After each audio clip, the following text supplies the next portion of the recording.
So ngayon, magpe-payout tayo sa Honeygain. Paano ba? Install mo yung Honeygain, tapos pag install mo, make sure lagay mo yung code ko upang magkaroon ka ng $5 automatic. Kasi kung hindi, zero yan. Tapos kung may maglalabas na ganito, click mo lang yan, tapos i-open mo. Tapos mong i-open, i-add mo siya sa account hanggang sa mapuno yung honey jar natin. So ayan, 20 yung threshold, so pwede tayo mag-request payout. Click mo yon. Tapos pagdating dito, ayan, pili ka, PayPal or Jumpstart. So, PayPal yung piliin natin kasi wala tayong Jumpstart, yung JMPT. Kadalasan, yan yung mga nagtre-trading ng pera. Yung bumibili sila ng token, gamit yung pera nila, kino-convert sa token. So, wala ako niyan. Meron tayong PayPal. So, make sure guys, yung PayPal ninyo active, gumagana. Kasi kung hindi yan gumagana, hindi papasok ang pera. So, continue nyo lang. Ayan. So, sa PayPal, request ka. Diyan. So, mag-i-email sila sa'yo. So, request payout. Ayan. So, i-email nila yung code mo sa Honeygain app mo, yung ni-register mo dito. So, yun yung gagamitin. So, lagay mo lang yung code, tapos i-verify. Ayan. Tapos, ayan na, kikita mo sa email mo, your 20 is on its way. Click mo lang okay, Pero, hindi pa nagtatapos ang lahat dyan, di ba? May gagawin ka pa upang ma-claim mo talaga yung $20 na may discount na siya. So, ayan. Yan yung email natin. So, dito sa email natin, puntahan natin yung email box natin. Ayan. Pwede mong makita dyan lahat-lahat. Register on Tipalti. So, kailangan talaga mag-register sa Tipalti, guys. Kasi sila yung gumagawa ng payments natin. Isesend nila doon sa nagbabayad. So, i-click mo lang yan. Click mo yung blue highlighted sa email mo. Tapos, mag-register tayo. So, ayan. Yan yung email ko. Tapos, yung password natin na ginamit sa Honeygain. Ayan. Tapos, login natin. Ayan. Palagi lang tayo login dito. So, mag-select tayo ng country. So, Philippines. Select natin yan. Philippines. Ganyan. Tapos, pasok natin yung cellphone number natin. Ayan. Tapos, ayan, Philippines. Tapos, i-confirm lang natin sa baba. Ayan. Yan yung cellphone natin. Tapos, dito, send code. Hintayin mo may code na dadating sa yung cellphone number ngayon. Tapos, ipasok mo dito. Tapos, i-verify mo. So, make sure yung PayPal account mo, yung cellphone number mo is iisa. Ayan. Para hindi magka-problema at magka-aberya. So, lagay mo yung code, i-verify mo. Tapos, ito yung kalalabasan. So, fill up na tayo ulit. Individual. Kasi, individual naman, hindi naman company yung akin. So, yan, select mo yung phone number mo ulit. Yan, Philippines. Ilagay mo dyan, Philippines. Yung phone number mo. Or kung kahit saang bansa ka, guys, pwede mong gamitin ito. Kung sa Australia ka, Canada, pwede mong gamitin ito as long as yung PayPal mo is gumagana. Okay? Kasi international itong Honeygain. Pwede kahit anong bansa. Basta yung email address mo, yung cellphone number mo, yung PayPal account mo, nasaan sila magbibigay ng papadala nila yung pera mo, dapat active yun, yung PayPal, yung phone number, yung email, dapat iisa yung ginamit mo dito sa Honeygain app mo. Ayan, pwede yan. International ito. So, ito yung passive income na tinatawag. So, dito naman guys, ilang beses ako paulit-ulit dito nag-fill up kasi hindi daw ma-verify yung address. So, tingnan lang natin. Hanggang dito sa baba, zip, 7,000. So, i-click mo ng next. So, pag-click mo ng next, mapupunta ka sa number 2.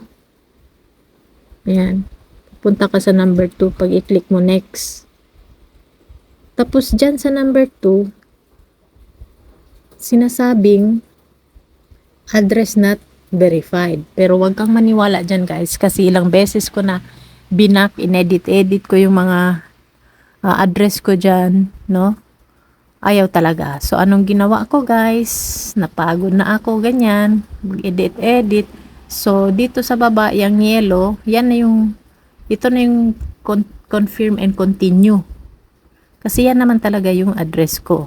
So, mapupunta na talaga tayo sa number 2. Ayan. So, i-agree mo lang yan. Tapos, next. Ayan. I-agree mo lang yan. Hindi pa pala next. Lagay mo yung pangalan mo dyan.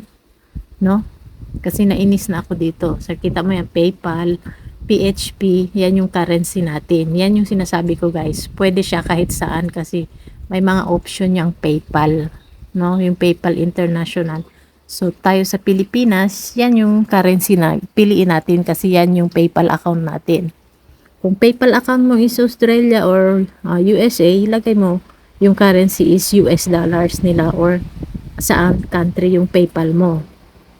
Tsaka yung cellphone number mo. Okay? So, pag nalagay mo na yung lahat, names, parehas yung name mo sa PayPal mo, yan yung ilagay mo dyan, no? Para magkatugma. Yan ilagay mo. Tsaka yung email number. Tapos next. Ayan. Next tayo. So, dito sa number 3, done na yan. Wala na silang gagawin. Pero ikaw meron pa. Yun lang masasabi ko guys. Kasi hindi siya after 1 day, hindi pa mabibigay. Mag-i-email sila ulit. So, balik tayo sa app natin. Ayan. Balik tayo sa app natin.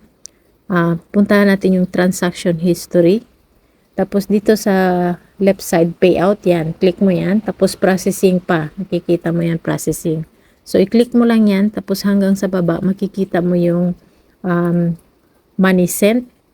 Yung hindi pa siya naka-highlight. So, next time makikita mo dito, highlighted na yung money sent. Tingnan mo ha. So, ganito lang guys. Pag nasend mo na yung details mo, balik-balikan mo yung tipali. Yung sa email mo. Yun lang. At saka dito sa transaction, dito sa email mo. Yan. Kikita mo yan dyan, no? You've got great news. Yung payout daw confirm shortly. Pero yan shortly guys. Umantay ako ng 24 hours. Parang 1 day. Ayan. So ipapakita ko sa inyo. Ito yung mga promo nila. I-enable mo daw yung jump task mode. Ayan. Makakuha ka ng ganyan. So ayaw ko ng komplikado. No? Dito muna tayo sa next time ko na gawin yan. Ito yung mga pa-challenge nila. Ayan. No?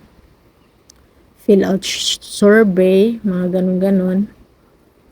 Yan yung pa-challenge nila. Sa email ito guys ha. Binuksan ko yung email ko. Ito yan. Tag 3 friends daw. No? Kung makuha mo na yung payout. So ako hindi ko ginawa yan guys. Kasi wala akong friends. Ayan. Pero nakuha ko yung payout ko guys. So, ito lang yung masasabi ko. Balik-balikan nyo yung tipali, yung registration kanina, yung address natin, yung hindi daw mabariw. Yun lang yung balik-balikan natin. At saka yung Honeygain app.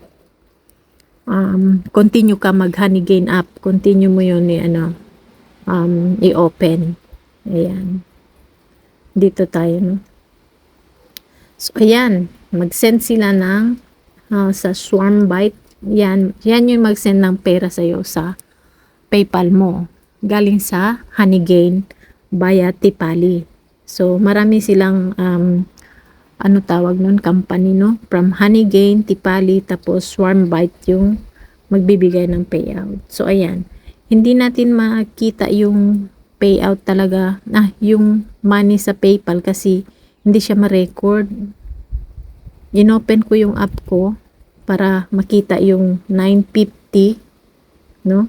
Converted na yan. Yan yung $20 less na yung percentage nila. So, yan yung matatanggap natin. Legit talaga guys, kaya i-install nyo na yan. So, ayan nga guys, no? So, wag niyong kalimutan yung code ko guys. Gamitin nyo para may 5 kayo. Kasi ito, hindi ko ginamitan ng referral. Kaya yan, walang bonus na $5. So, yan. So, dito lang tayo, no? Tingnan natin palagi yung payouts natin. Tapos, makikita mo yung green. Pindutin mo yan. Tapos, dito sa baba, makikita mo yung payment.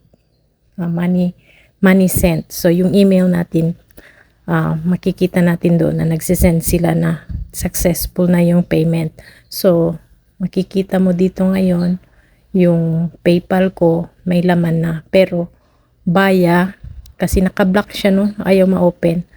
So, dito tayo ngayon. Punta tayo sa GCash natin, no? Mag-cash in tayo. Cash in natin yan upang makita natin yung balance ng PayPal natin. Kasi yung PayPal ko nakalink sa GCash ko. So, ayan. So, yan yung available balance ng PayPal natin. 950 point something. So, i-withdraw natin yan lahat, guys, no? Huwag tayo magtira kahit isang kusing. So, ayan. So, pagkatapos nyan, i-next lang natin. So, legit talaga tong Honeygain app, guys. So, kung marami kang gadget, ayan, confirm mo lang yan, no? Kung marami kang gadget, madaling mapuno yung Honeygain mo kasi up to 10 gadgets sa isang email pwede. Ayan, done. So, ngayon, i-refresh natin yung GCash natin. Makikita natin dyan agad yung balance. So, ayan. So, thank you guys. Paki-subscribe and don't forget, use my code sa Honeygain app. Thank you again.